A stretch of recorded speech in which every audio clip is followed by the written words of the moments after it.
I'll start by putting the bike on a rear stand so that it's stable. And then the first thing we remove is the seat, which removes with a turn of a key and a slot on the clutch side of the bike under the seat. Next we have to remove the tank. With the seat removed, there's a bolt at the rear of the tank, which is an 8mm, with a nut on the other side, also 8mm.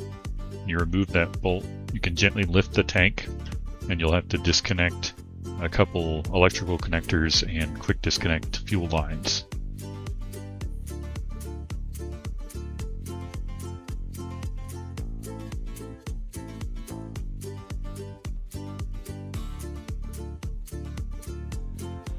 Trying to remove the coil pack, I struggled a bit as I didn't want to yank on anything too hard.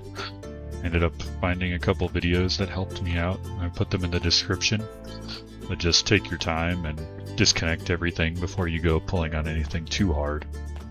There's the coil pack electrical connectors. There's a vacuum line for what I think is a map sensor, and a couple other little connectors. And once they're all disconnected, the coil pack assembly with its little plastic shroud will come off with a couple Torx fasteners. Valve cover sits on alignment dowels and can fit fairly tight, so it helps to take a rubber mallet and tap it from side to side to loosen it up, and then it should pop free.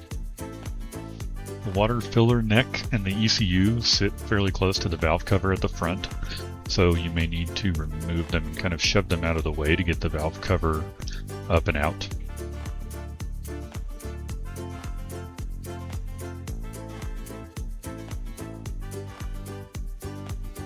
First, I'll put the bike in top gear, and then by rotating the rear wheel, we can rotate the engine.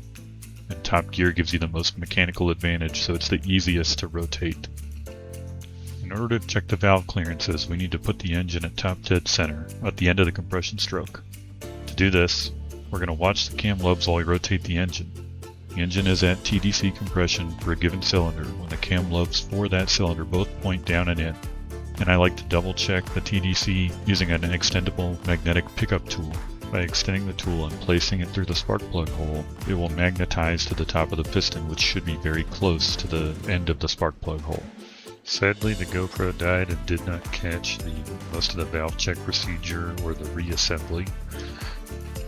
But here's my log of the valve check, the spec at the top of the page, the mileage that I did the check at, and the measured clearances that I saw. The intakes are a little on the tight side, the exhausts are towards the outer range. I'd like to open the intakes up a little bit more, because as the engine runs, the valve bashes against the head, the valve seat, and your valve clearances reduce over time. However, exhaust valves tend to move more as the exhaust side of the head is hotter, so I'm going to leave them as they are and check them again at 20,000 miles.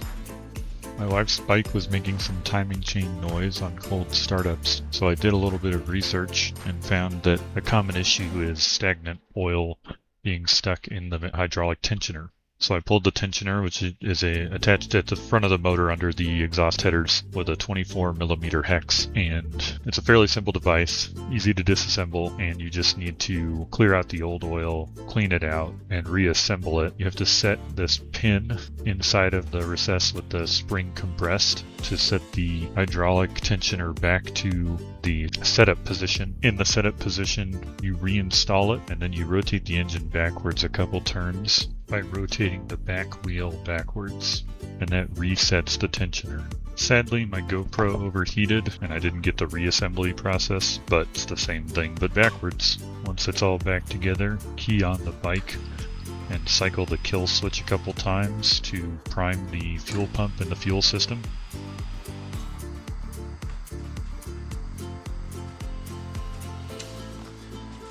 And then give it a start.